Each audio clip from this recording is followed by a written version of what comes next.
প্ৰথমে ভালদৰে চাই লওক এই দৃশ্য কেনেদৰে নৈ প্ৰবলকুটে এফালৰ পৰা সহাইছে গৰা ফলত যিকোনো মুহূৰ্ততে সংঘটিত হ'ব পাৰে ভয়ানক বিপদ কৰা ৰাস্তা আৰু দুখন LP স্কুলৰ মাজত অহা যোৱা কৰা ৰাস্তা আৰু বন্ধু বিদ্যালয়ৰ ৰাস্তা আৰু ইয়াৰ পৰা দূৰ দূৰণিলৈকে ইফালে যাব পাৰি প্ৰায় এইটো 1500 অৰ্থাৎ 1.5 কিলোমিটাৰ ৰাস্তা এইটো খুবেই বেয়া হৈ আছে যে আমি ইয়াৰ কাৰণে প্ৰায় 10 বছৰে যুদ্ধ কৰি আহিছোঁ আৰু 5 বছৰমান সক্ৰিয় যুদ্ধ কৰিলোঁ লিখি PWD department panchayat block office নৈ বুকুত যা গৈছে চপৰা গঢ়া কাৰণ পানী কমালে সহায় লৈ গৈছে নদীৰ গৰা এয়া বকুৰ বৰগাঁও বাকৰাপাৰাৰ বৰগাঁও ভালাপাৰা হৈ শিঙৰা 17 নং ৰাষ্ট্ৰীয় ঘাইপথৰ সংযোগী পথ বিগত 2014 চনৰ বিধ্বংসী বানপানীয়ে পথটো খণ্ড বিখণ্ড কৰি পথ যোগাযোগ বিচ্ছিন্ন কৰি পেলায় তাৰ পাছতে বৃহত্তৰ অঞ্চলটোৰ ৰাইজৰ তৎপৰতাত সমগ্ৰ বিষয়টো সম্পৰ্কে অভিভাৱক মন্ত্ৰী চন্দ্ৰমোহন পাটোৱাৰীৰ লগতে বিভাগীয় কৰ্তৃপক্ষক বহুবাৰ আবেদন নিবেদন কৰিও আজিলৈ নেপালে কোনো ধৰণৰ ফলপ্ৰসূ সঁহাৰি স্থানীয় বিধায়িকাৰ ভূমিকাক লৈও খুব গুজাৰিলে ৰাইজে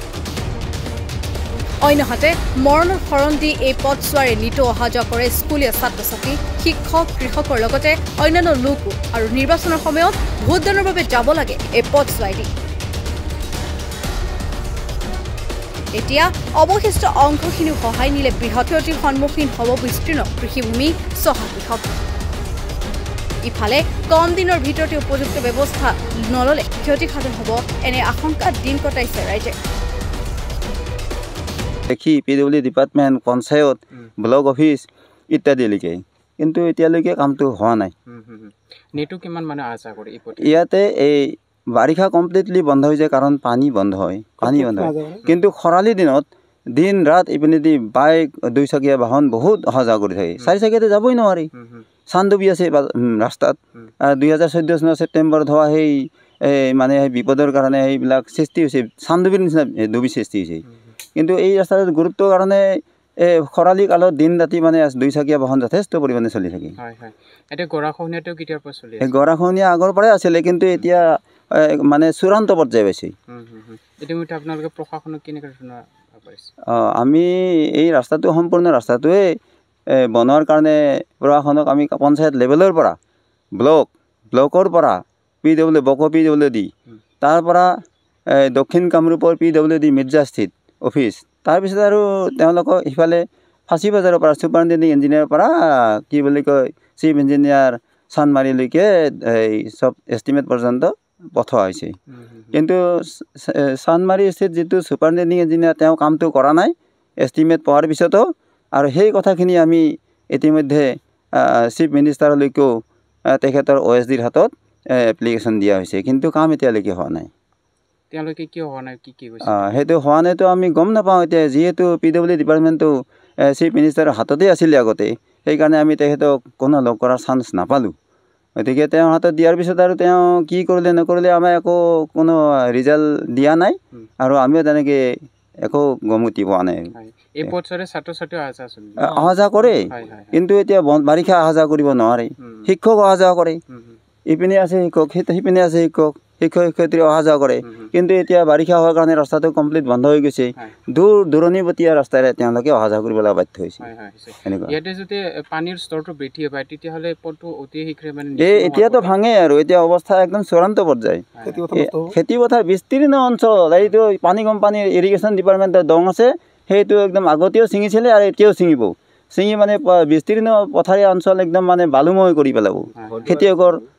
খেতিয়কৰ একদম মানে বিৰাট ভীষণ অসুবিধা হ'ব বালু পৰি পেলাই আগতেও হৈছে এতিয়াও ঠিক হোৱা নাই আৰু সিপিনে অৱশ্যে ঘৰ দুৱাৰ অলপ ঔষধ থাকিলেও খেতি পথাৰ যথেষ্ট পৰিমাণে অনিষ্ট হয় এনেকুৱা আৰু এতিয়া আপোনালোকে অৱশেষত কি আহ্বান জনাব প্ৰশাসনক যিহেতু আপোনালোকে ইতিমধ্যে মানে প্ৰশাসনৰ ওচৰত গৈছে তথাপিও কিন্তু আপোনালোকে ফলপ্ৰসূ এইটো উত্তৰটো পোৱা নাই হয় এইটোতো আমাৰ ক'ব লগা কি থাকিব আমি লিখিয়ে তেখেতক জনাইছোঁ যেতিয়া এতিয়া তেওঁলোকে কাম কিয় কৰা নাই আমিতো তেওঁতো চৰকাৰে কয়েই যে আমি ৰাস্তাৰ ঘাটৰ কাম যথেষ্ট পৰিমাণে কৰিছোঁ আমি দেখিছোঁ কিন্তু আমাৰ ইয়াতে কিয় নকৰে আমি প্ৰথমে আপোনালোকৰ সাংবাদিক বন্ধুসকলক এই চেগতে ধন্যবাদ জনাইছোঁ আমাৰ এই ভিতৰুৱা অঞ্চলত আহি আমাৰ এই জৰাজীৰ্ণ পথটিৰ বাতৰি সম্প্ৰচাৰ কৰাৰ কাৰণে যে আমাৰ এই পথটো লোকী ৰাজ্যৰ একে আমাৰ ইয়াত পুৰণিকালে ৰকী ৰাজ্যৰ ৰাজপথৰ অন্তৰ্গত এইটো আমাৰ পথ। গতিকে এই পথছোৱা যদি আমাৰ গৰাখহনীয়াই এই পথটো খহাই লৈ যায়, তেতিয়াহ'লে এই বিস্তীৰ্ণ অঞ্চল খেতিপথাৰ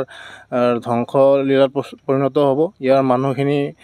ভাত মুঠিৰ কাৰণে হাহাকাৰ কৰিব লগা হ'ব। গতিকে এই পথছোৱা যাতে অতি সোনকালে মাননীয় মুখ্যমন্ত্ৰী মহোদয়ে দৃষ্টিগোচৰ কৰি বিভাগীয় মন্ত্ৰী তথা পীযুষ হাজৰিকা ডাঙৰীয়াক আমি অনুৰোধ জনাইছোঁ, যাতে আমাৰ এই গৰাখহনীয়া ৰোধ কৰি পেলাই আমাৰ নদীবান্ধটো গৰাখহনীয়া নদীবান্ধ দি পেলাই আমাক যাতে এই পথছোৱা যাতায়াতৰ কাৰণে সুব্যৱস্থা কৰি দিয়ে। এই অঞ্চলৰ বিভিন্ন ছাত্ৰ ছাত্ৰী এই পথেৰে অহা যোৱা কৰে আৰু শিক্ষকসকল দূৰৱৰ্তীয়া পথেৰে যাত্ৰা কৰাৰ কাৰণে বিভিন্ন সময়মতে স্কুল আহি নাপায়, বিভিন্ন অসুবিধাৰ সৃষ্টি হৈছে। গতিকে এইসমূহ সমস্যা আমাৰ জনসাধাৰণৰ সমস্যা, গতিকে এই ৰাইজৰ এই অঞ্চলৰ সমস্যা। গতিকে এই সমস্যাবিলাক সমাধান কৰিলে আমাৰ এই অঞ্চলৰ উপকৃত হ'ব। লগতে এই অঞ্চলৰ যাতায়াত ব্যৱস্থা সুদৃঢ় হ'লে এই অঞ্চলৰ কিছু আৰ্থিকভাৱে উন্নতি হ'ব বুলি মই আশা কৰিছোঁ। গতিকে আপোনালোকৰ জৰিয়তে সন্মানীয় মুখ্যমন্ত্ৰী তথা অসম চৰকাৰৰ বিভাগীয় মন্ত্ৰীক আমি বিনম্ৰতে অনুৰোধ জনাইছোঁ, যাতে অতি সোনকালে আমাৰ এই পথছোৱাৰ ব্যৱস্থা কৰি দিয়ে। বকুৰ পৰা ধনমণি মেধিৰ ৰিপৰ্ট, মাই নিউজ এনি।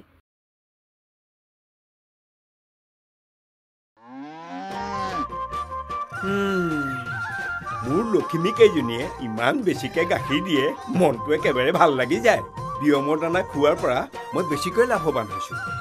আপোনালোকেও বিয়মৰ দানা খুৱাওক আৰু এইটো বেছিকৈ লাভ কৰক।